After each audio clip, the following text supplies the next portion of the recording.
Okay, greetings and welcome. It is Thursday, August 21st, 2025. I am your host, Blake Wally. This is the Eccentric Perspective, where I will be covering the latest news and current events next 60 to 90 minutes. And I swear I'm going to get back on track today. I'm going to tighten it up. Shows have been going too long, but that ends today. At least break the streak. But still have a huge show lined up. Fascinating stories going on. So, where to begin? I guess the thumbnail here is the war censorship and the woke rebranding.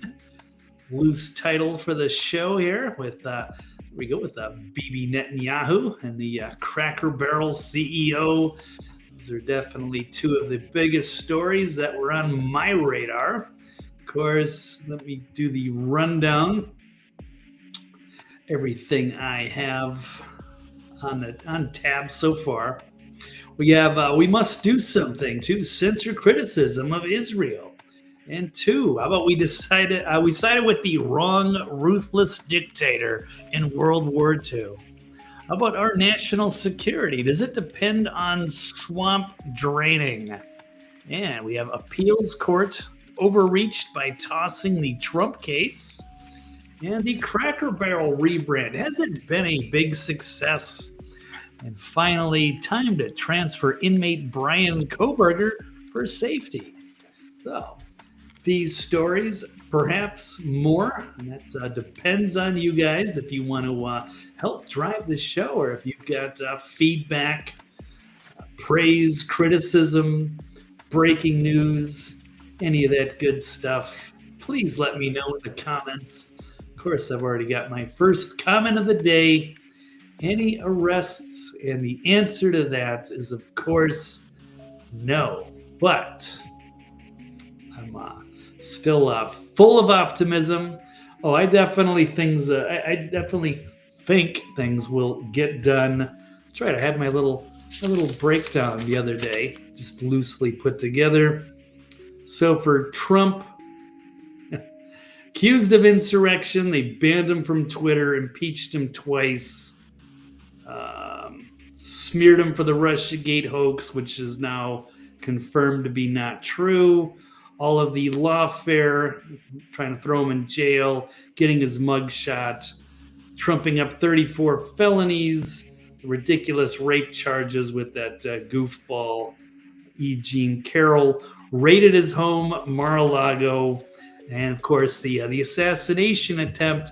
I am going to say he is going to retaliate in a big way, but that doesn't mean it's going to happen overnight. We're going to let the deep state squirm a bit before they drop the hammer. I'm going for it. So we shall see.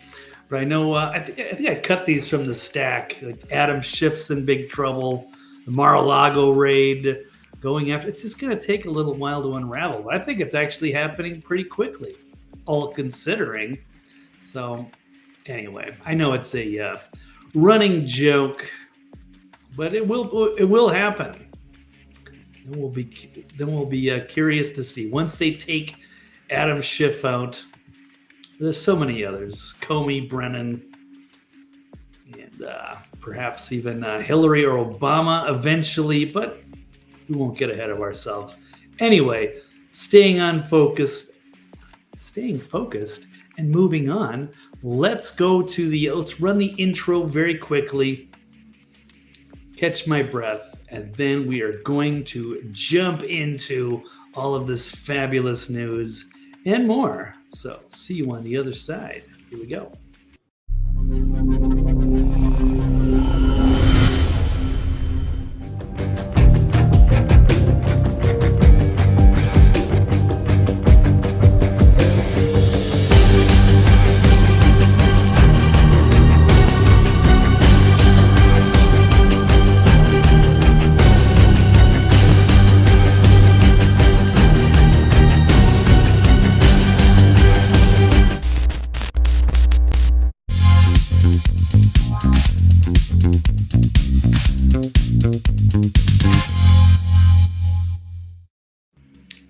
Okay, here we go. Blake Wally, eccentric perspective on this historical broadcast that will be talked about for thousands of years by scholars from the future. Probably not at all, if our civilization even survives. But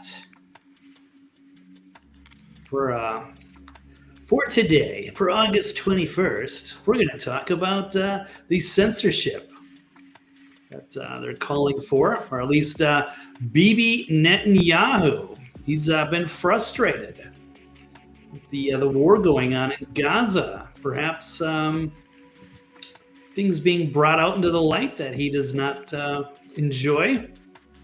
And he is under fire, at least in my circles on Twitter X, seeing a lot of this criticism here. Seems as though Bibi wants some censorship for social media. Here's a tweet from Liz Crokin, based from Chris Menahan here from Information Liberation. So it sure is telling that Benjamin Netanyahu is calling on for social media censorship via the algorithms after one of his top staffers working directly in his office was busted for trying to procure a child for sex in Las Vegas. He should be focusing on cleaning out and prosecuting the pedophiles in his government instead. What a clown and a load of BS. And I think no matter what you think, even if you're pro-Israel, what could you possibly to be gained here from censorship on social media platforms? Unless you're on the wrong side of the issue. But very alarming, and of course very embarrassing for this one of his top people, like basically an NSA level type head cyber chief, gets busted in a foreign country trying to solicit a minor for sex. That's pretty scummy. But of course, it's also the everything that's happening in Gaza. Israel certainly was, a victim and suffered tremendously on October 7th. Without getting into the digging into too much of the details. But since then, with the way they've reacted, 2 years since, the world is turning against them and looking at them as the villain.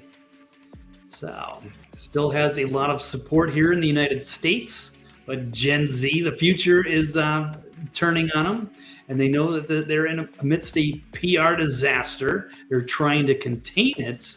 But rather than just being open and honest, they're calling for censorship. Oh, that's going to help. So here's from Chris Menahan saying Netanyahu's calling for censorship. Israel's accused of starving children, pretty much the way that in the Middle Ages, they were saying that some of these Jews were accused of killing Christian children for their blood. I don't know. I can't confirm that one, but there's a lot of history in there. And we are supporting one side. It's a tribal feud that's going on for a long time. It really shouldn't concern the United States, but we have picked a side in this. And now our greatest ally seems to be calling on us to censor our own social media platforms from our own citizens for exposing uncomfortable truths. Well, according to Bibi, he says we have to do something about the algorithms at the social networks, as if they already haven't had a lot of influence as far as censorship of things they don't like to see online. It's very hard to fight the deception, the lies, the starved children, the pictures of starved children who turn out to have cerebral palsy or other congenital diseases that... Okay. There's at least 65,000 some confirmed deaths of mostly civilians, women, and children in Gaza, and they are starving people out. There is plenty of humanitarian aid. It's not getting anywhere it needs to go. So they are involved in genocide. They've been called out by so many major organizations that everybody knows the secret is out. And people are outraged. Oh my God, how are we allowing this to happen? So the solution would be maybe putting Bibi on the hot seat, getting some questions, or turning him into the ICC for questioning. But not seeing any of that. Instead, they're just going to lie, and they're going to try to censor anybody from seeing it. So they don't allow journalists to go into Gaza because they want to control that narrative. They're the good guys. They're the perpetual victims all the time. But that's just simply not true anymore. And they're just trying to gaslight their way out of this, and it's not going to work unless they get their censorship. That's the only way, is by basically cheating. Okay, here we go. So no debate, no presentation of the facts to show where they're wrong. No, you're not going to see that. You just got to take his word for it. You can believe him, can't you? Let's keep going. Leave them emaciated, and Israel is, of course, accused of starving children, pretty much the way that in the Middle Ages Jews were accused of killing Christian children for their blood. Okay, so that's not from Chris Menahan. I don't know. I don't know anything about that particular story. Maybe it's true, maybe it's not, but that was a long time ago, and people probably don't get that old historical reference. But that's got nothing to do with you. We have video evidence now showing this. There are people dying all over the place. You can kill all the journalists you want. The information's already been leaked. There's no putting that genie back in the bottle. Anyway, it should be pretty easy to prove if, the international community, if they get together on this. One of the big obstacles is, of course, is their greatest ally, us, the United States, and we still have so many people and news organizations that are loyal and don't really want to cover some of these things. Yeah. Oh, and hello, Kenneth. Today on Ricky Blake. I heard that name in a long time. Okay, if that's where we're going. It's a blast from the past. Yeah, I'm going to have to talk about Crackhead Barrel and the rebranding. I'm going to have some fun with that. I'm going to make a logo live on air. It's coming up, a little preview. So stick around for that. What is Bibi's net worth? That would be a great question to ask. He has got major corruption charges, and he's got tons of people in Israel that are trying to, get him removed from power. He just won't go away. He's got a lot of money. He's enriched himself quite a bit. He's a cornered rat, and he's freaking out. This is when you're on the losing side. It's when you start calling for censorship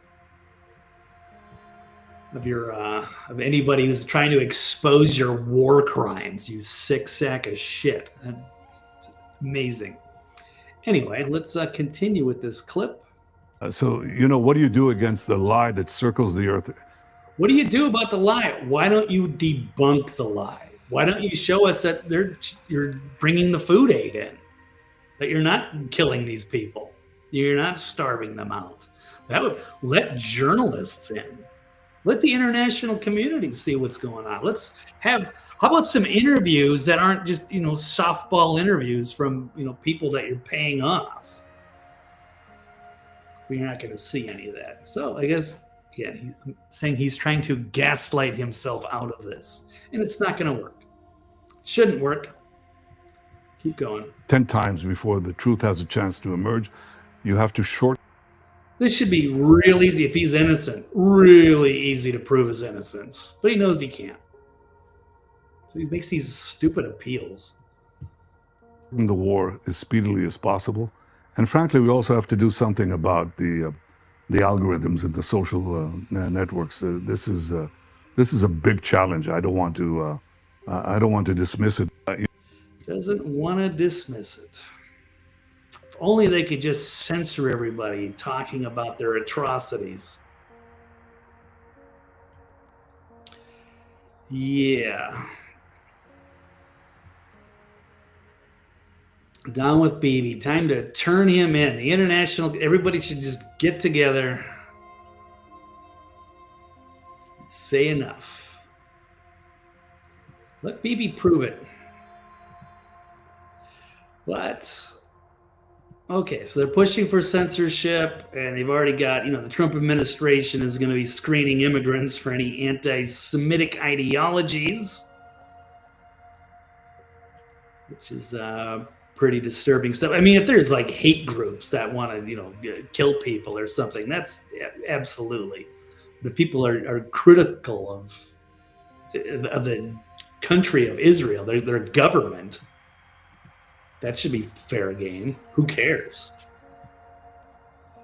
But anyway, we got this Israeli child predator suspect. He told the feds he had a plan to fly back to Israel, yet was still allowed to flee. That's when they should have taken his passport. So here's the creepy guy. He's not really a human. He's this little demon, Tom Alexandrovich. In Las Vegas, high-level cyber chief, directly under Netanyahu, at a black hat hacker conference in Vegas. They've had those. They have them every year. He's got his little hookup app. I don't know. It's not Tinder. It's something I've never heard of. I'm not familiar with.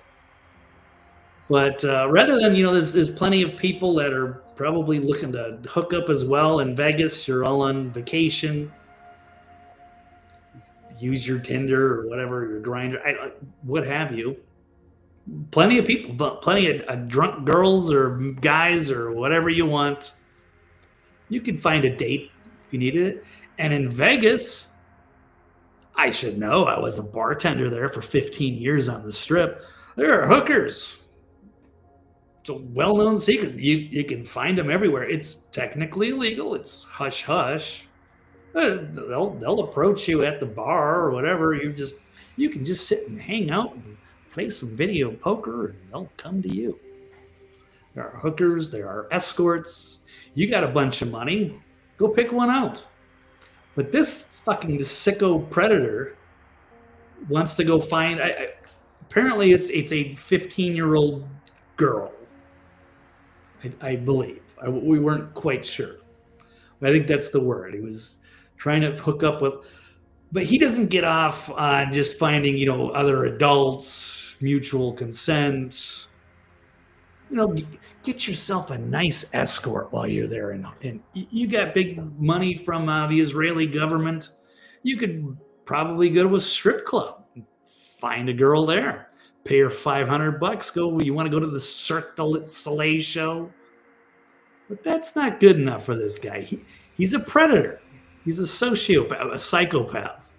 He wants to go find, get some girl away from her parents, like a high school girl, so that he can take advantage of. That's how he gets off. And he's caught up in this sting from the Metro Police and feds and whatever in Vegas.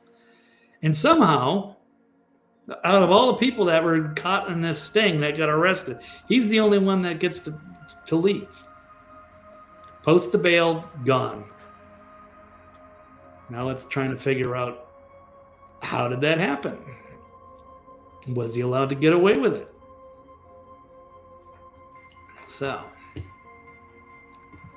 the girl, how much for a little girl? Classic scene from the Blues Brothers. They gotta get the band back together, and they need what's his name? Mater D. It's, marvelous. I forget. It's been a while. Actually, I did see the movie not too long ago. One of my favorites. How much for a little girl? Yes, is John Belushi terrorizing the people in the restaurant. Anyway, I won't paint it. It's an old movie, but you should definitely check that out. One of my all-time favorites. But anyway, it's not appropriate. In the movie, it was a joke. But in real life, this sick piece of shit was trying to score on that. That's what he wanted to do. He was going to feel so satisfied with himself that he just got a 15-year-old girl away from her parents. She's still in high school. She's mad at her parents. And he's going to bring her to a circus show. And then what else? And she's never going to be allowed to talk about it. This psycho predator needs to be extradited. I see, so there's people that are trying to argue, there wasn't anyone actually there. There wasn't a 15-year-old girl there. It was just the police pretending to be. It's weird how people will go out of their ways to spin for awful things. But here we are. I don't want to go down this hole, and I don't want to be one of these that's focused on this particular issue, because this has not been a thing for me. I am not anti-Semitic in any way. Don't care. But really not liking this thing with the Zionists. I've always been skeptical of them. And now the mask is off. And what they are doing in Gaza is atrocious. And what they are trying to do, just lying and manipulating and gaslighting online, is wild. So I've completely turned on the Zionists. They are the clear and present danger. There is no doubt. Whereas for the last several years, it was the woke left. Now it is the Zionists who are a threat to our republic, our way of life. And we're going to have to call it out. It's not like a subject I love, but that's where the battlefield is happening right now. And it's going to be an epic battle. We've got a lot of prominent people that are being paid from these lobbyist groups, and they're powerful. They can get inside these social media platforms and censor. They've been doing that for a long time. Now you got Bibi calling to ramp it up. Where did I see the rest? I'm not seeing any other comments, Unholy. I can even unless you're on a different platform. It just depends. Let's see, show on stream. But I promise you, there's no not seeing anything else out there. Okay, but there are definitely censorship issues with this particular subject. Absolutely. But good to have you. All right, so let's move on. Actually, Mike Cernovich, got to give credit where it's due, calling out the fellow cons, the patriots. He says it's impressive to see conservative media rally together to maintain a cone of silence around an extremely high-profile story. Pretend it didn't happen. They definitely showed the donor class that they are for sale and will keep up their end of the bargain if the money is good enough. Which I'm assuming he is talking about Israel. He is talking about Tom Alexandrovich, the pedo creep cyber chief, trying to ruin some poor girl's life. Well, they can giggle about it with all of his, how he took advantage of that stupid Goyim girl for his Jewish masters. What have you. But the Zionists, they really have, if you look at it, it seems pretty obvious. They're the Ashkenazi Jews. It's like they're the new Nazis. They're the new master race. They're God's chosen people. They're above us. We're supposed to serve them, even though they're fake. They're not real Semites, as far as I can tell. A lot of them, especially like that Tom Allen, he's as white as can be, Bibi Netanyahu. Those people have no bloodline to the Hebrews. They are Ashkenazi Jews from Eastern Europe, Poland, Russia, what have you. And that's cool, but you can't pretend you can't steal people's land and pretend you're God's chosen people and we're supposed to go along with your fucking insanity. So it's gone too far, and now it's time to push back before they do anything worse, drag us into another war, or create their Greater Israel project. Yeah, definitely. So the world is turning on them in a big way.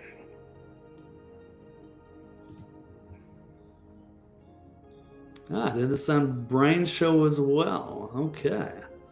I don't know the answer to that, and it could be just like a restream issue. But no, I don't try to censor anybody. I may not post a comment if it's too crude or something. But no, most of it is I will always post whatever, whether you agree or disagree. There you go. Woke AI controls it. Yes. Well, that's what they're trying to do. They've had struggles controlling Grok. They try to favor certain publications or certain groups or ideologies. But it's hard to completely censor AI. So we'll see. But it's definitely a battle. Okay. There you go. It's not too crude, but I can post that one. We have it. Anyhow, okay, where was I? On the Cernovich post. Yeah, all these sellout people that are afraid to criticize Israel. But we need to. It's either it's us or them. Or you're going to be serving them forever. You'll never be on their level. You will be the Goyim stepping stone. And you'll be serving your Ashkenazi masters. So, but yeah, these people will suck up to it because there's a lot of money there. I mean, I could have done the whole. See, I've never really been a true conservative, so I've never really gotten into those certain issues. I call it like I see it, completely independently. So, where I try to avoid, criticizing Israel, I don't make a point to it. Right now, it's over the last couple of years, it's become pretty obvious that. They need more criticism. Got to and hold people accountable and start noticing who's who in this movement. The people that are just completely, go through all the mental gymnastics to try to defend Israel no matter what. It's really getting strange to see. Here's an article from the Activist Post. Caitlin Johnstone doing a good job. Again, talking about Israel is so evil that it has a military unit dedicating to excusing atrocities. Yeah, rather than just being transparent and honest and having independent journalists come in and war crimes happen accidentally sometimes. Maybe a missile goes off and it blows up a hospital by accident. Or do they do it intentionally? Because they're trying to go through ethnic cleansing. It is a genocide. They hate those people. They want them off the land. They want it all to themselves, and they want to increase the size of that country. Which is fine, but you have to win over hearts and minds. You can't do it by conquering. You can't do it by committing atrocities and then trying to get the United States to come in and back you up. But anywho, let's keep moving on. Yeah, Israel's so evil. They have a military unit dedicated to coming up excuses. Because the IDF has a special unit it calls the legitimization cell.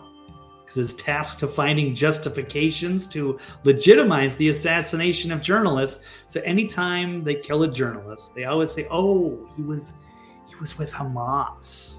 He was a ringleader. Or he was working together. He's in cahoots with some terrorist group, Hezbollah, whatever. It's all BS. Every time they blow up a hospital or a mosque or a school, oh, it was a Hamas headquarters. Shameless. Going after even Christian churches.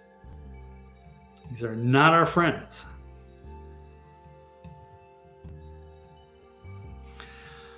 Right.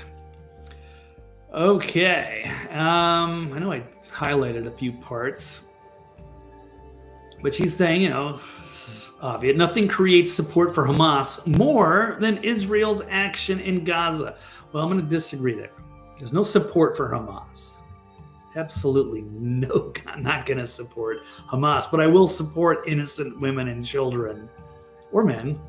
I will support innocent people in Gaza getting the shit, kicked out of them, getting starved to death by this hostile regime that hates them and wants them to die. In fact, they don't want the aid. They're not trying to give them aid. And the soldiers that are on the ground are saying, why are you feeding our enemy?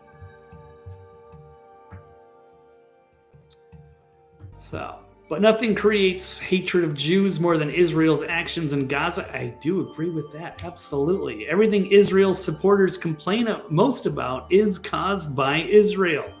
There you go. The perpetual victim, but they really are the villain. It's like a collective narcissism amongst the population. I don't get it. That's one of the most disturbing things about it. You have people I respected. They can never admit that Israel has ever done the slightest thing wrong. We have to support our greatest ally no matter what.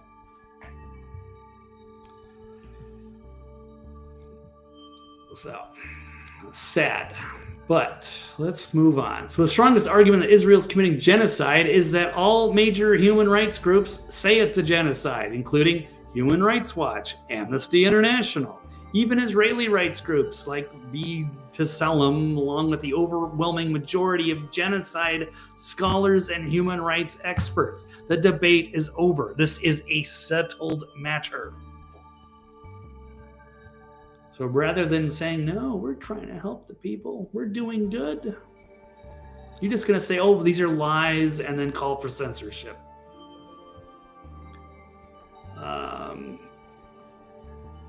It's undignified how Western governments and news outlets keep talking about Israel's officially stated reasons for its actions in Gaza. We all don't know, they just want to get rid of the Palestinians and have been trying to get rid of them for generations, as if they really want a two-state solution.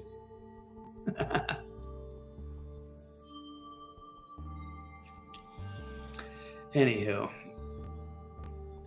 Says, we're leading the stance. We don't need them to keep leading. And pushing hard, pushing back. They can't ignore us anymore. They are feeling the pressure. And they are, the public relations disaster that they are losing. The information war in the worst way. There's a tweet from Glenn Greenwald. This has also always been one of the most warped parts of the U.S. finance destruction of Gaza, is that Israel officials proudly will admit in Hebrew what their real goals are in their own language, away from the Goyim. They can say they're ethnic cleansing, starvation, destruction of civilian life. And then America's Israel loyalists, of course, will always deny everything. So Israel stopped pretending this is anything other than a mission to destroy Gaza, make it unlivable, and expel the survivors. For this, some reason, there are Americans who still treat this as a war between Israel and Hamas. So, absolutely.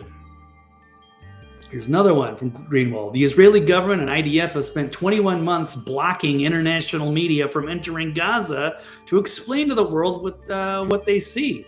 It's not hard to understand their motive. We have brave Gazan journalists who have been doing it, but Israel systematically murders them.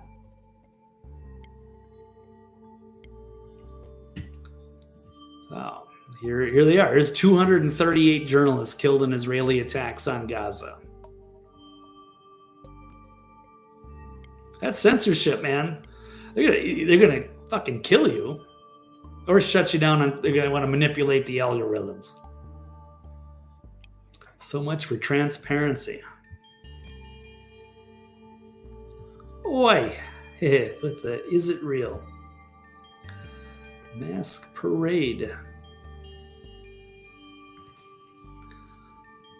But oh yeah, there we go.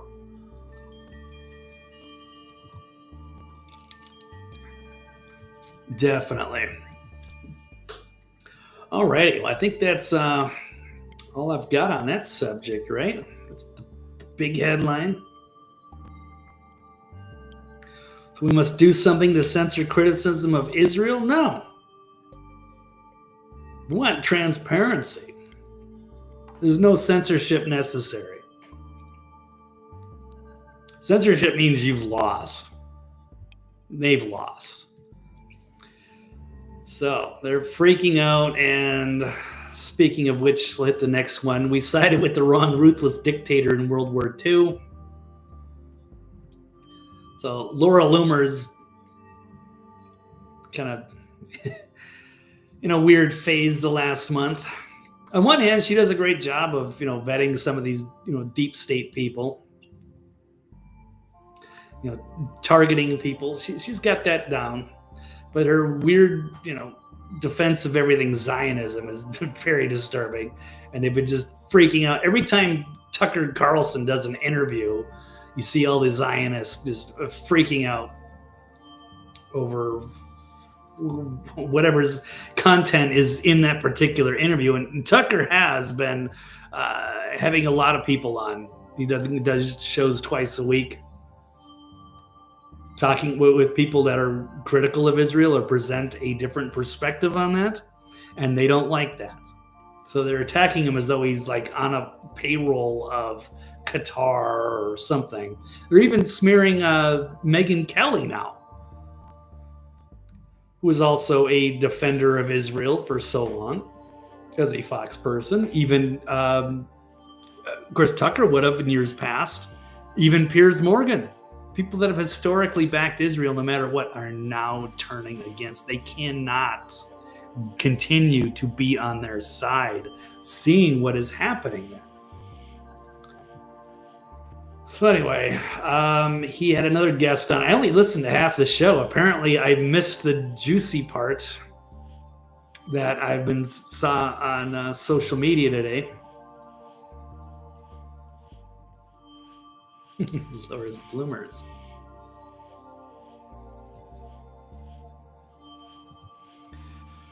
But it was an interesting guest. He was a professor at Cornell. He's been there for like 40 years. And I think he's, I don't know, an organic chemistry guy, but he sounds like he's well-versed in just about everything. He was on there for a variety of different subjects. Ivy League professor, knows a lot about everything, and was talking about World War II and some other subjects. And it was very, interesting material. He's a big conspiracy guy, which was kind of cool. But since he was critical of Israel, of course, the who's who, the Laura Loomers and the Mark Levins, freaking out without even watching any of the interview. I mean, they were roasting a nun last week. A Christian nun who lived in Gaza, giving a perspective, who had been there for decades. People have no shame, and there's no, intellectual honesty there at all. Like, let's have a conversation on it. No. They have their one side and their own narrow view, and if you don't agree with them, you're a Jew hater. And it's comical if it wasn't so, damaging to our republic. There we go, Kenneth. It's crude, and I don't know if it needs to be up there, but it's there. I can go to it.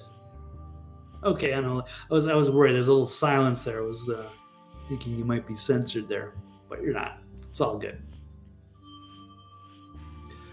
So, I mean, Laura Loomer, I mean, she's actually trying to make the case that a lot of these people are somehow being paid by Qatar now. That's why they've turned on Israel. It's like, really? You fucking believe that? You're nuts. She has lost her damn mind. And a lot of, she's coming like unglued, unraveled. She's losing her mind. I don't know. She seems like she spends like 20 hours a day online terrorizing everybody. And some of it's good, and a lot of it is off the rails. I guess she can't even like own a gun because she's so nuts. Like she's been like committed before. I'll have to look into that. She's got some serious characters. She's very smart. She does a very good job with some of the investigative journalism. I wish she would just stick to that. I don't know. All of a sudden, she's trying to make herself the greatest Trump loyalist of all time, and she's the greatest defender of Israel. It's like, well, why? What? That's the hills she wants to die on. I guess she's going to die there. So it's nice knowing you, Laura. Anyway, yeah, she's trying to on a crusade now, trying to go after Tucker Carlson. Says, I don't want to hear anyone ever tell me that Tucker Carlson isn't a Jew hater. But this is the way that I can't even respect any of these people because they can't have an intellectually honest debate. You can criticize Israel but you're a Jew hater. I mean, they're arguing like leftists now. Anyhow, I can't get this video to work, so I'm going to go to the next tab, which also has this. So this historian, this professor, talking about World War II, made a mention of the Führer and perhaps picking a different side in World War II, and the internet lost its shit, or at least some people.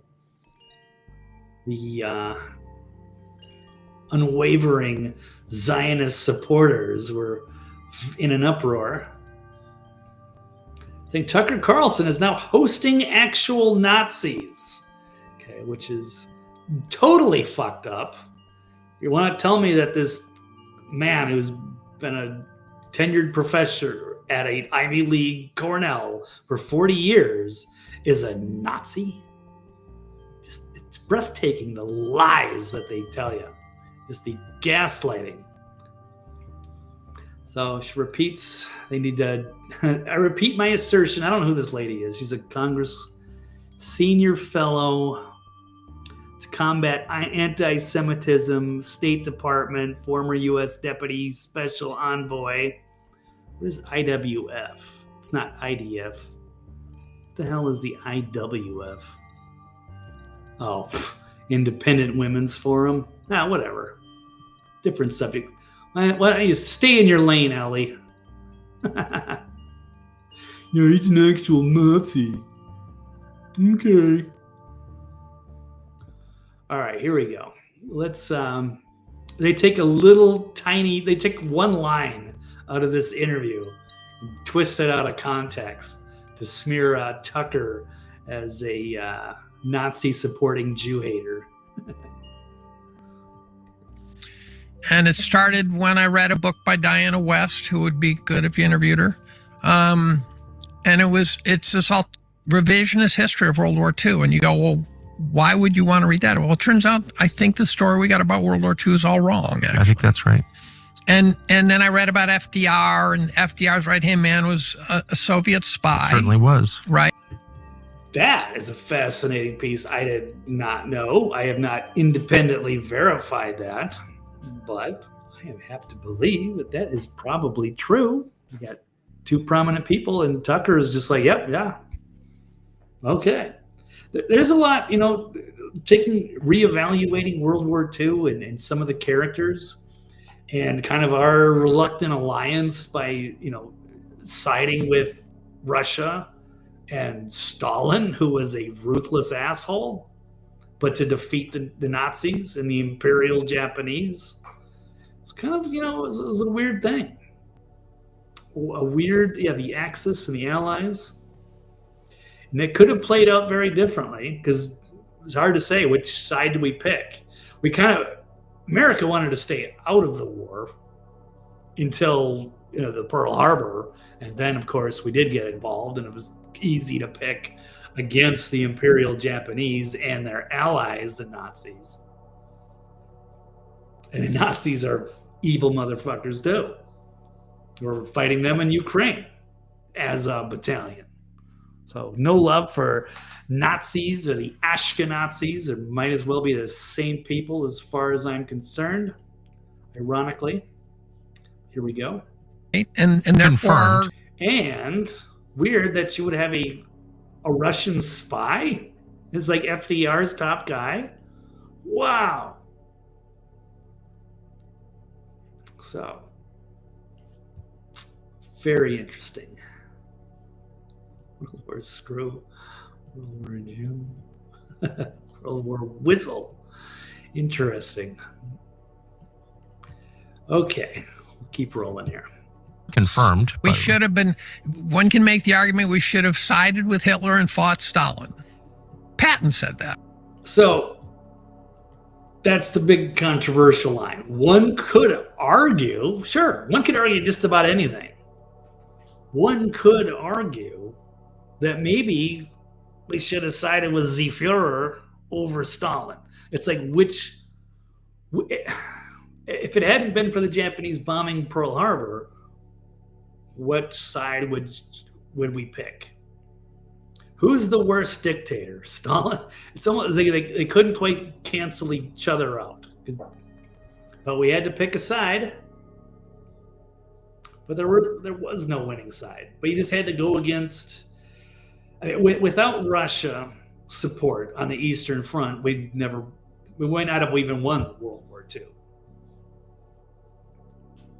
We had that massive land invasion. I mean, there's some amazing history with World War II. Glorious, but also incredibly tragic, and very complicated as we're trying to figure this out and looking at the characters and their motives. But this professor is not saying this. He's being falsely smeared as a Nazi for saying something that General Patton said. And we can have the conversation. And there's also alludes to the idea that maybe there would not have been a Holocaust. But that doesn't dismiss all of the other atrocities that were done under the Führer. But it'd be curious to see, like, in this, parallel world, if things have been different. Not like the Philip K. Dick version where the Nazis and the Japanese win the war. Because they made the movie The Nazi or The Man in the High Castle, which you can find on Amazon. Interesting show. Interesting perspective to think, what if we had lost World War II? Well, what if we had sided with the Nazis in World War II? Would that have been better? Would that have prevented the Holocaust? Would that have prevented the creation of Israel? Or was it the Holocaust? But I mean, it's really the Holocaust that led to the persecution of the Jews and the atrocities committed against the Jews that led to, hey, let's just give them that state so they can have their own land and live in peace with their neighbors until they actually became the master race, Nazi Ashkenazis, decades later. I mean, they did a lot of awful things to the Palestinians when they first moved in. They colonized it. Anyway, side issue. But let's go on. So, yeah, that is a true quote from Patton. I don't know where I have the. I'll see if I can find it. So, and maybe there wouldn't have been a Holocaust, right? But Stalin was awful by any metric, and we weren't his ally.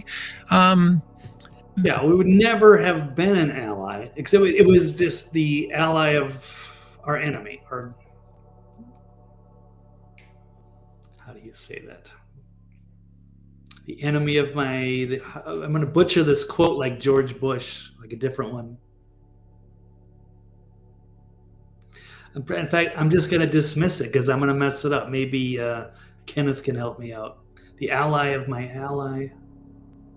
The enemy of my enemy is my ally. I forget. How did I mess this up? But this is what happens when you do live shows. But anyway, wasn't prepared to go there. But the point is, we had to make a choice. And Stalin killed a hell of a lot more people than Hitler.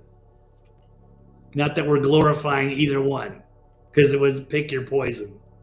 The story is that there were a few missing American soldiers at the end of World War II in Russian territory. No. 15 to 20,000 were missing. And we left them there. And then you read about Pearl Harbor. We all sort of know the Pearl Harbor stories now, what we were told. But I dug into that, and you find out we knew to the morning that Pearl Harbor was going to get to stop.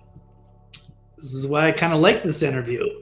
He's a total conspiracy theorist. This would be just like me talking about Pearl Harbor. Yeah, they knew it was coming. They wanted it to happen because they wanted an excuse to get involved in the war. That wasn't a surprise.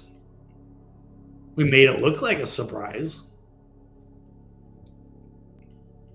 Oh, this is a highly intelligent, well-read man who knows his stuff and isn't afraid to share his bold opinion, even being attached to the brand of Cornell University. Stalin knew it was going to be attacked. He wanted us to take the Japanese off his flank. And FDR's right-hand man was okay with that because he was a Soviet spy, right?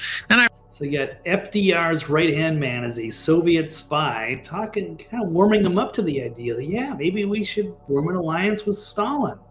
We'll take out the Imperial Japanese and the evil Nazis of Germany. Okay, well, that's how it played out, at least in this timeline. I read about FDR in the Great Depression. You find out that every single penny he spent trying to help the Amity Schlaze, the forgotten man, was spent to buy votes. Every last penny. He was a sociopath. And the only thing he could do was lie. He was a compulsive liar. His inner circle had to constantly cover for his lying. Okay. So anyway, there you go. There's the full context, but this is how stupid they think you are. So she's actually calling it out. I mean, and it started when I read a book by Diane. Reading, listening, comprehension there, Ellie. How stupid are you have to be? But somehow she twists. So what she got out of that, the whole clip, you saw me break it all down. How is he a Nazi? And now we've got to excommunicate Carlson because he nodded his head. That, yeah, maybe we could rethink what happened in World War II. I mean, it's amazing. So we're going to excommunicate, destroy him. We're going to lose the midterms. I don't know, the end of the Trump 47 presidency. This is pretty wacky stuff. And I know I saw one of these threads that had, there was a meme I was looking for, but I can't find it. It's all good. Well, maybe it'll show up, maybe it won't. From Patton. But Tucker Carlson calling out Mark Levin, who called him out earlier. So now we should have backed the Führer. Let's see if these shitheads are denounced by any but a handful of us on radio or TV. So Tucker called him out. Nobody endorsed the Führer, you dummy. Another post from Cerno. Was Stalin more or less evil than Hitler? Did Stalin kill more or fewer people in mass slaughters and genocides? Scolding people doesn't work anymore. Nobody is afraid to have these conversations where evils are balanced and weighed. But they don't want to talk about it. Mark Levin's a coward. And he likes to stick in his bubble. He doesn't want to speak with anybody with an opposing point of view on these subjects. Okay, well, I can't find the Patton quote, but I will say that oh wait, here we go. It was under Laura Loomer's control here. So, gentlemen, this is General George S. Patton, American icon, hero, saying, gentlemen, I have come this morning to the inexcusable conclusion that we have fought on the wrong side. This entire war should have fought with the fascists against the communists and not the other way around. Yeah, it's like pick your poison. He says, I fear that perhaps in 50 years, America will pay a dear price and become a land of corruption and degenerate morals. So this was July 21st, 1945. Was Patton a Nazi? But no matter how you look at it, you can't say we chose right. It's hard to say. Both Stalin and Hitler were the ruthless dictators, two of the worst assholes that have ever, inhabited our planet and gotten into power. But anyhow,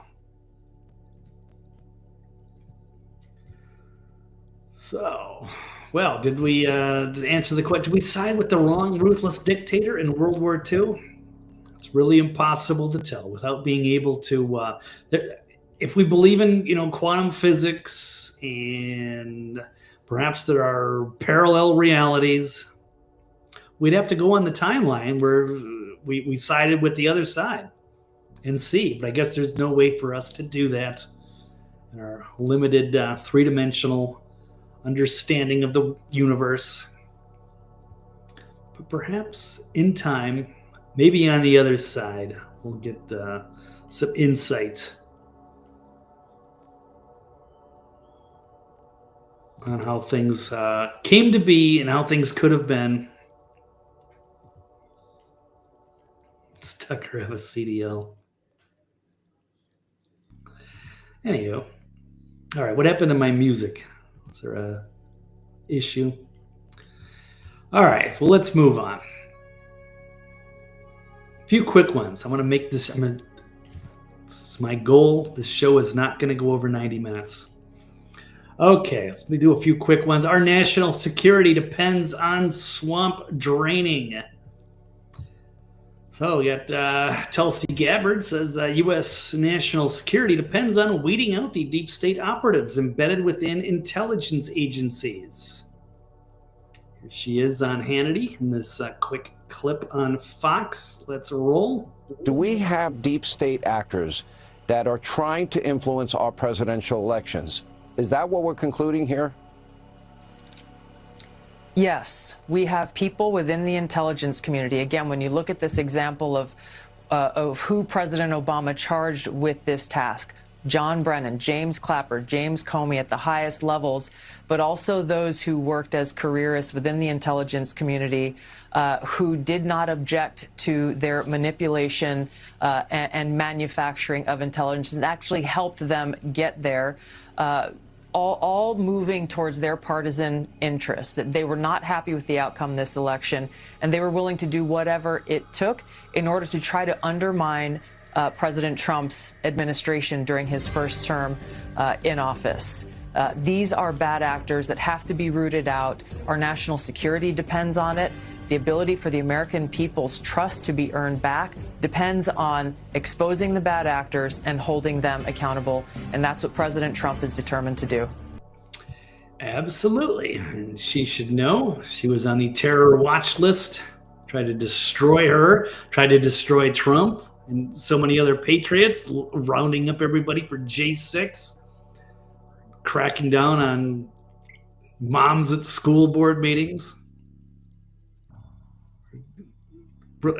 Anti-abortion people, there's targeting people or what have you. So yeah, we got to obviously have a deep state problem. She's doing a tremendous job exposing everything. And yeah, you're right. We do not have a country. If we're infiltrated and being undermined by all of these deep state assets, we have no future as a country. So what else has she been up to? Slashing 40% of the office where she works. 1,800 employees to approximately 1,200. Well, that's exactly 33%. I don't know what their stats are, but anyhow, no, she's cutting people down, including stripping 37 new people, deep state officials tied to the Trump-Russia hoax. She's taken their security clearances away. So, good developments there. And she's also taken down an office like Doge. They had under the Biden administration that was specifically targeting conservative voices in America. She was on with Jesse. We'll roll one more quick clip and we'll move on. We're seeing that you got rid of the foreign malign influencer censor. Well, first of all, what was that? And did they resist? Well, here's what's interesting, Jesse, is this was created under the Biden administration, and ultimately it has been used, and this is documented, there's documented evidence of this, is that it was essentially used as a means to censor Americans' free speech. Calling it, hey, you're spreading disinformation. This center was going and working with different social media companies saying, well, this is disinformation or misinformation. We have to censor these dissenting voices who are being critical of the then Biden administration. So that's one example of some of the others, once again, who are not only not conducting our core national security mission, but actually existing as a means to politicize intelligence and, in this case, censor free speech of Americans, which is in direct contradiction and undermining of our fundamental constitutional rights. Absolutely. So she's doing a fantastic job. So glad that Trump got her on board. She might be making a great case for presidency in 2028.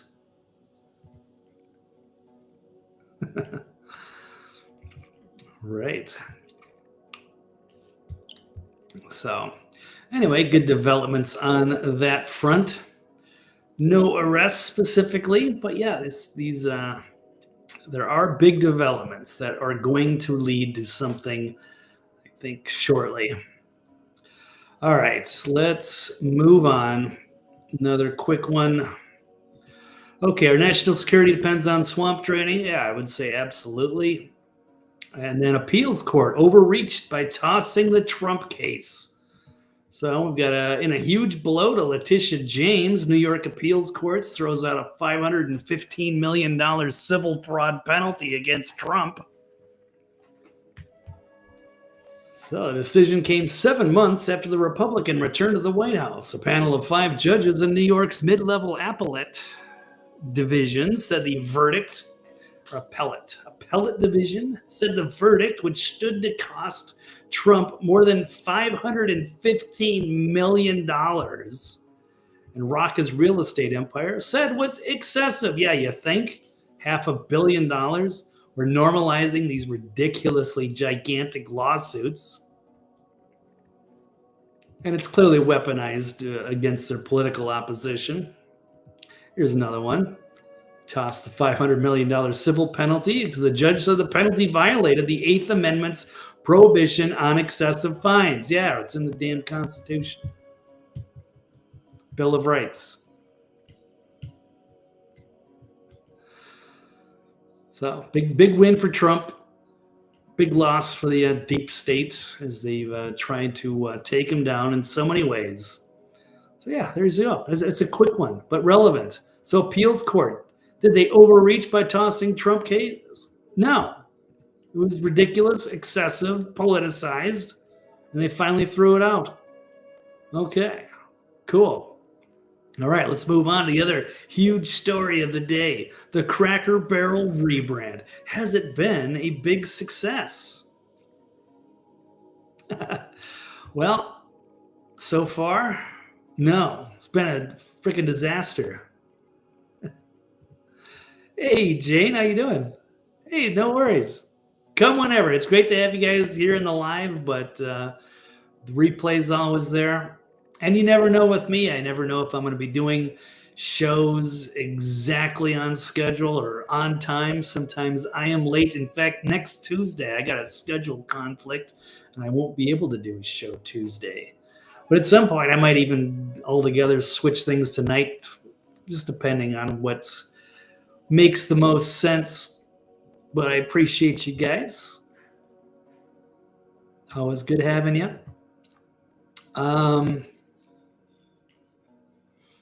And yeah, we'll knock out a couple more quick stories. But you came just in time for the big Cracker Barrel story, because that could almost be the co-headline. You would think, going through social media, this is maybe the biggest story going on. We can certainly make that case. And this is very interesting. Another one of these woke companies, the woke rebrand. And in fact, I am going to do a live, I'm going to make a logo on air. I'm going to see it, as long as my Canva will cooperate.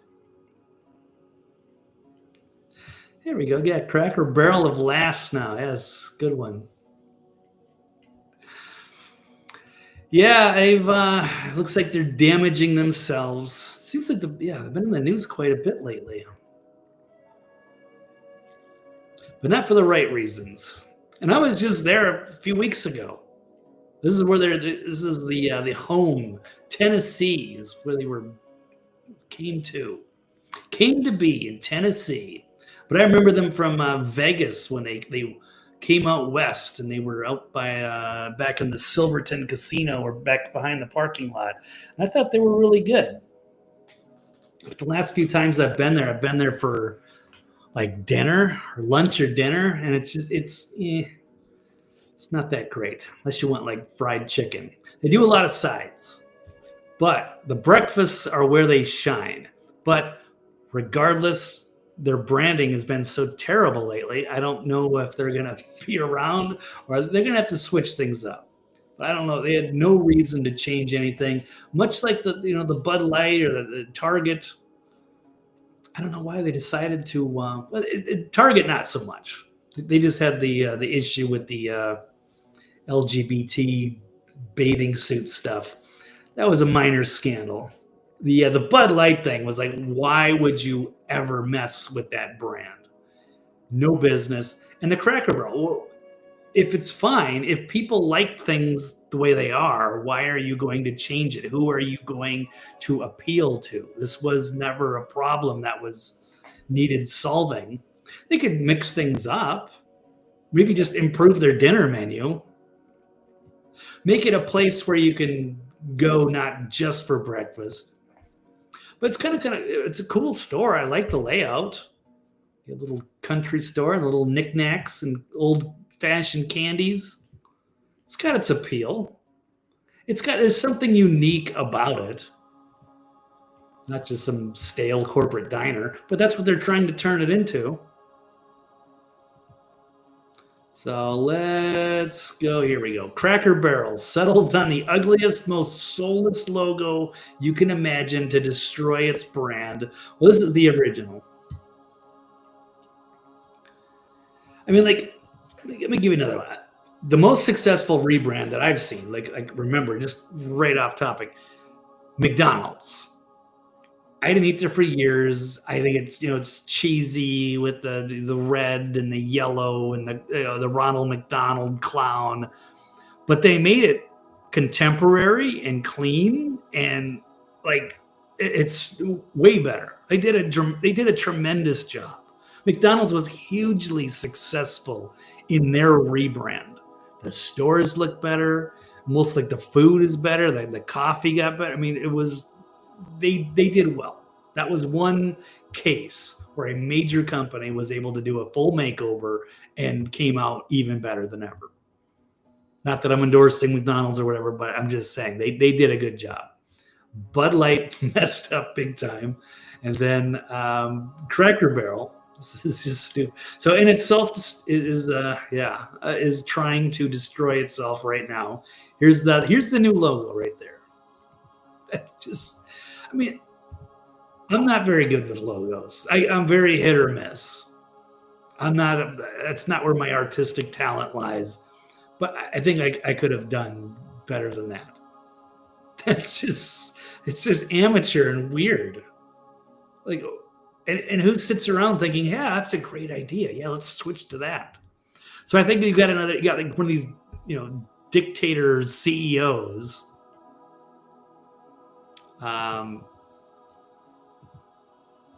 Who, authoritarianism in the company, and nobody's afraid to, and everyone's afraid to, call her out or to disagree on her ideas.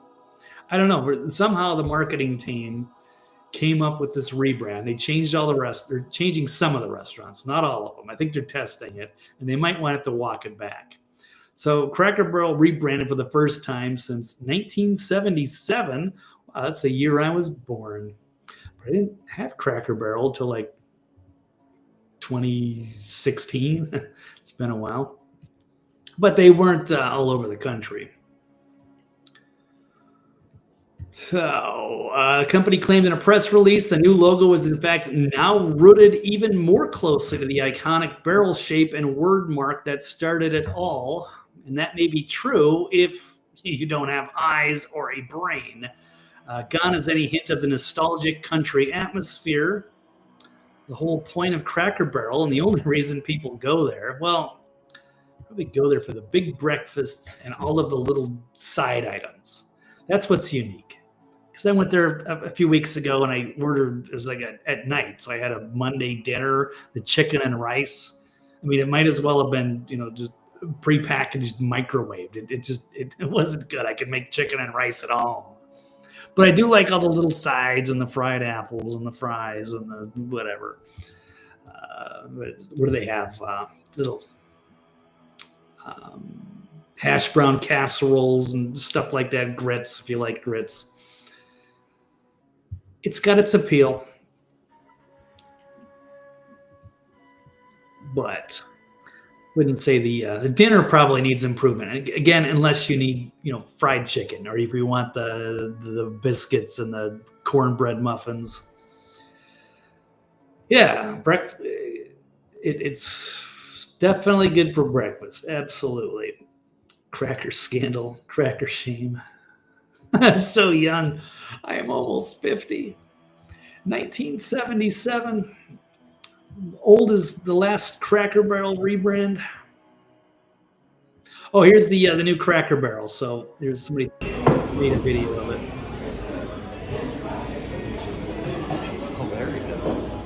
So they still kind of got the country market a little bit, but usually it's cozier and it's got a lot more knickknacks. Now I still got a few of the pictures. People weren't complaining about the brand before. Again, it's like you're searching for a solution to a problem that never existed. So yeah, here's the old picture. Let's highlight this one.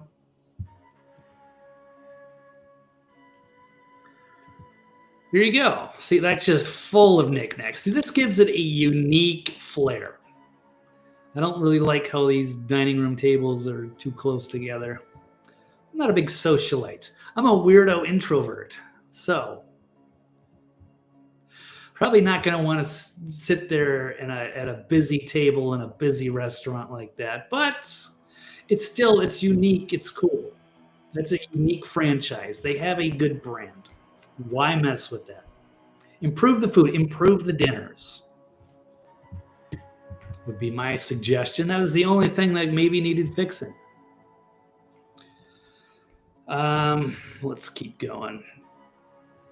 Woke Cracker Barrel CEO sparks uproar after changing the company's iconic 47-year-old logo. So there she is. Woke CEO. It's no surprise. She looks like Maddow, like the NPR lady. One of these woke leftists. But she defended the change, claiming that customers actually love the rebrand. She's saying, honestly, the feedback's been overwhelmingly positive, that people like what we're doing. Here she was on Good Morning America with Michael Strahan. Here we go. Question, I think I probably know the answer. What if all the customers are coming at you hard enough about the look of the restaurant and they want to go back to the old way, would you do it? Honestly, the feedback's been overwhelmingly positive that people like what we're doing. I'll give you another soundbite. I actually happened to be in Orlando last week. Okay. This is what I'm trying to say. She's being a dictator, an authoritarian, or people are afraid to criticize because apparently that's the only logical conclusion I can come up with, because I haven't seen anybody praising the rebrand. Nobody is. She's saying customers do? No, because they're just trying to be nice to you. I want to see the focus group where they have hundreds of existing Cracker Barrel customers who said, you know what, food is great, but the atmosphere is getting cheesy. Let's change it. And I hate the stupid logo. Can we do something about that? Just make it simpler. I'm offended by the old farmer in the rocking chair and the barrel. I don't know. But since what happened? Nobody calls you out. And so you surround yourself with a bunch of people that want to tell you what you hear. Yeah, I think the logo looks great. Yeah, that's a great, yeah, run with it. Because that's how you get elevated in the company. You want to agree with the boss. Because if you say, no, you know what, I think that logo looks terrible. Can we do something different? Can we have a few samples? Why are we picking that one? So they actually sat around as a group and decided on that one. Even Babylon Bee's making fun of it. The Bee is excited to unveil our new logo. Who looks at that and says that looks good?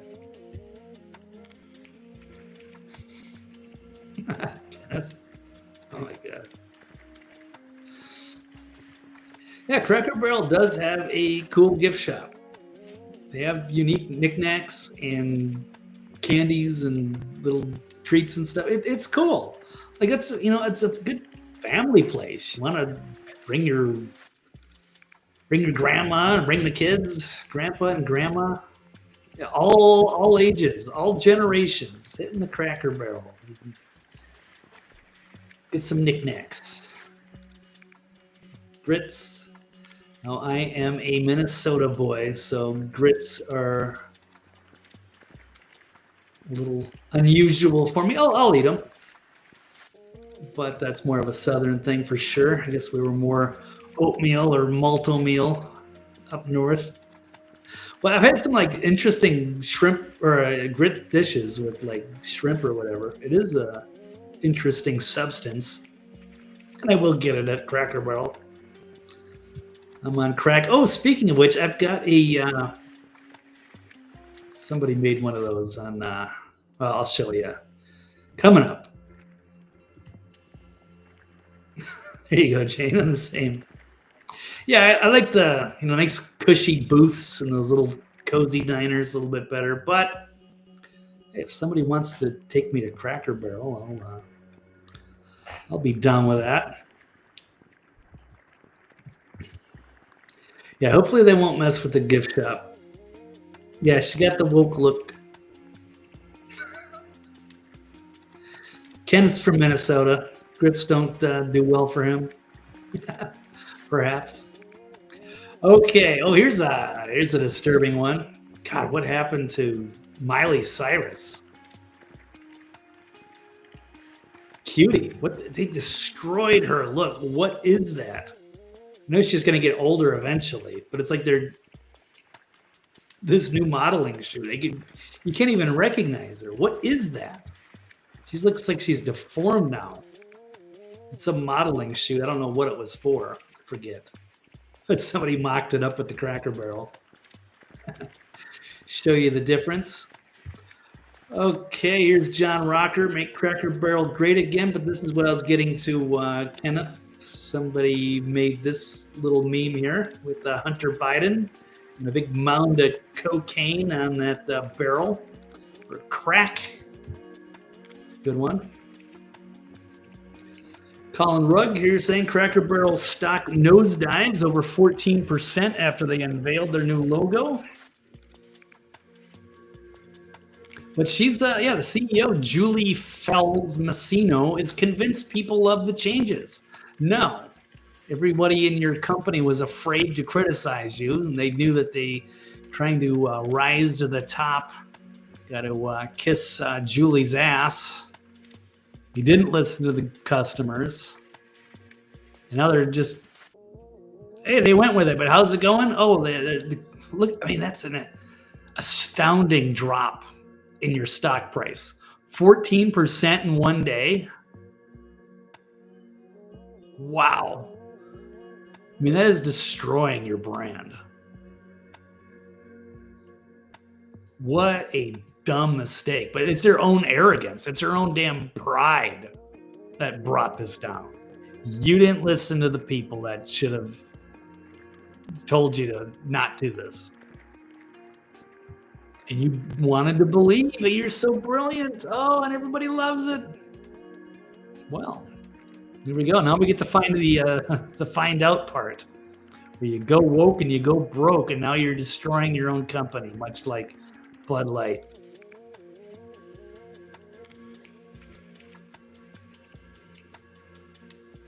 Yeah. Okay, let's move on. Brian McWilliams, yeah. Cracker Barrel's lost $200 million in value just days since the rebrand was announced. From Money Watch, you just can't make these kinds of mistakes in these companies. You have to get that right. You have to do a better job of getting focus groups and testing this. Who told you that was good? You wanted to believe it was good. Nobody called you out on it because they'd get fired. Well, you better not tell Julie that you don't like the label, or you can go find another job. Well, you're going to have to find one anyway, because now they're not going to have enough money to pay everybody. Okay, there's another one. This is where I stole some of the media for my thumbnail from Amuse. This nice little graphic here with the Cracker Barrel stock price, just holding in there steady as she goes, and then drops off a cliff. This clip has dropped 17% in 5 days. So nearly 20% of your company. And you couldn't do a better job? Like I said, I don't do that great a job at logos. Hit or miss. I'll show you in a second. I'm about to get to that. Here's Jack Posobiec says, the person who made the original Cracker Barrel logo versus the person who removed it. So I don't know when this logo was made, but this is looks like an old Apple computer from the 80s. And this man designed it, which took a lot of skill back in those days, trying to make a logo. Now it's easy. I can just go to Canva and make one. Except, I know I have my limitations as far as making logos go. As we can see here, I'm a big fan of Canva, and that's where I make all my thumbnails. I've always hated my Real News Live one, my original one. So I just designed this new one. Not I designed, I prompted it, because now I can just get AI to do it. This is the beauty. Canva can make logos. So I had it. So speaking of which, I made a logo, because I made this show, The Eccentric Perspective. It's now on Spotify. And I had to make a logo for it, which, like I said, I'm hit or miss. Next Level News one's okay. Real News Live one sucks, but I'm changing it. And then the Eccentric Perspective, if you look in the bottom left-hand corner, those are the two of the logos it came with, and I love them both. So I thought it would be fun. Let's try to prompt Canva to make a logo for Cracker Barrel. So here we go. Need a logo for a restaurant called Cracker Barrel. Primary color is gold. We'll say secondary color, I think it looks sort of maroon. Calling it maroon, it's not black. kind of a deeper, it looks like I'm from Minnesota, so like the Golden Gophers, maroon and gold. Secondary color is maroon. Also, black and white colors for trim. Okay, let's say logo should feature a barrel and a farmer. How about logo should look like classic Americana? All right, let's just expand. Let's go with that.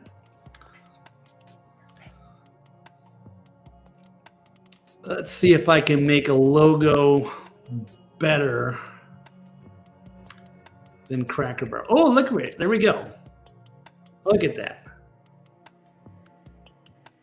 Hang tight. Okay. Just like that. With no skill. Look at that. I think that's kind of cool. I mean, the AI can't spell. It got Cracker Barrel right. I don't know what the Lego-y... I don't know what that is. It's like Latin. We'll keep going. Oh, look at this one. Dude, come on. Is this not way better? Look at that. I just had AI. Listen, I mean, maybe she should hire me to be in charge of the marketing team. Because 60 seconds? In 60 seconds, I was able to easily outdo that stupid logo they went with that. And we can expand on that. How about add a vintage farm landscape illustration? I'm not pleased with the gold. Oh, beautiful. Look at this. Oh, okay, it's trying to write classic Americana on it, but it's misspelled it. Or did I misspell it? Maybe I misspelled it. No, I did not misspell it. But look at that. Look at that. That's awesome. That is AI. This is why, if you guys are going to do a podcast or make logos, go to Canva. I mean, this is probably a premium membership, $130 a year or whatever. It's totally worth it. I love this program. This is one of my favorite tools. You don't have to, learn Photoshop and God knows what the other guy did, trying to learn it on the Apple. Look at that. That is a beautiful logo right there. I mean, maybe it's a little complicated with all the extra stuff, but you can have that one or, like the Babylon Bee type one. Which looks better? Wow. Okay. I knew that was a little bit of a risk trying to do that live on air, but that went better than I could have imagined. That is a beautiful logo. Absolutely nobody is going to complain about that. They would say, hey, that's a great new logo. I like the rebrand. Look at that. Blake Wally did a live show and he just did it on Canva in like 30 seconds.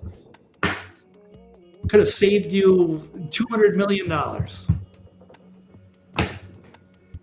Fire your marketing team. Fire the CEO.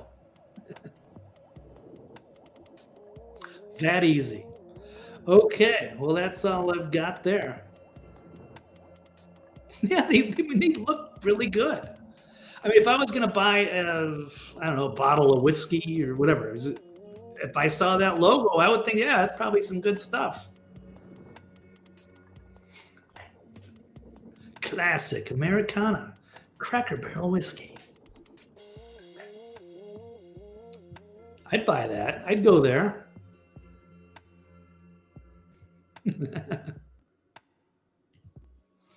That's the one. Yep, there we go. Thank you, thank you. Okay, well, I just have one final story. So has the Cracker Barrel rebrand been a big success? No, they've almost destroyed 20% of the company already. And now they have to halt and probably rebrand again to save themselves. Or they're going to get bought out by a real company. All righty. Definitely. Okay. Well, I was trying to keep the show under 90 minutes. So just one very quick story. And that is it time to transfer inmate Bryan Kohberger for safety? Here is Idaho quadruple murderer Bryan Kohberger. He's begging for a prison transfer after complaining about being sexually harassed by inmates. He's serving 4 consecutive life sentences because he's a murderer. He was facing a firing squad, so they wanted to shoot him in the head. But this coward instead accepted a plea deal, did not have to explain himself for his actions, and he's just chosen to spend life in prison without parole. He's currently being housed in solitary confinement on J Block and gets 60 minutes of outdoor time per day. I think that's more time than the J6 protesters got. It's probably more time than Stuart Rhodes got. So according to the Daily Mail, inmates are taunting and tormenting him and shouting at him through the vents. And at the time, it was unclear what the inmates were shouting, but now it's being reported that inmates are making Kohberger's life a living hell with vulgar and violent threats. Well, a 30-year-old killer killed 4 college students because I guess he's, watches a bunch of murder porn drama shows on TV. All the psycho killers, and decided he wanted to be a copycat or do his own thing. He didn't copycat, but he just decided, or maybe watches too much Dexter. Who knows? He got some of those shows on, and he was into criminal justice, and I guess he thought he could get away with it. And he killed 4 innocent people, which is awful. And now he spends the rest of his life in jail. And they were threatening to, go after him sexually. But yeah, that's what prison is. So you shouldn't have killed those poor people. Nobody feels sorry for you. So he's going to try to go whine and complain to the warden. Like, they're going to put him in a different block as those guys got any rights. Sorry, nobody feels sorry for you, dude. Did you not know what prison was? Did you not know that they rape people and give you a hard time? Where did he think he was going to go? Should have done the firing squad. But hey, this is your choice, dude. So now you got to live with it. Was he expecting to go to like a luxury resort? Yeah. Go meet up Cracker Barrel with Jane. Might be a little out of the way there in Ohio. But that's all good. All right. Well, anyway, I think that's it. My pledge was to get under 90 minutes, and I'm 3 minutes over. So my bad. But it was fun. It had a good time. So anyway, thank you so much, Jane and Kenneth and Unholy Hoax and TK Mark and anybody listening to the replay or lurking in the background. Please like and subscribe. We'll do it all again next week. I have to change my schedule next week, so maybe I'll do it one Wednesday or Monday. I don't even know. Tuesday I'm gonna have a scheduling conflict, but I will put out something, I'm sure, at some point. And of course, next Thursday, we'll always be on the Toxically Masculine show on Tuesday. So anyhow, I think it's time to wrap up here. Yeah, great to see you again, Jane. So, good times. Thanks for stopping by. Thank you, Kenneth Killer. Sorry. My Talking Heads little slip there. Psycho Killer. Yeah. Good song. But yeah, no one's feeling sorry for Bryan. You're going to have to stay where you belong. And I guess you're lucky to be in solitary and not with those animals. They'd like to get a hold of you. But were they supposed to like welcome you in? You're a murderer, and now you're going to get treated like one. So anyhow, good times. All right. Thank you so much, everybody. We'll see you next time. Have a wonderful weekend. Love you guys. But that is my time for the day. See you next time. But I am out.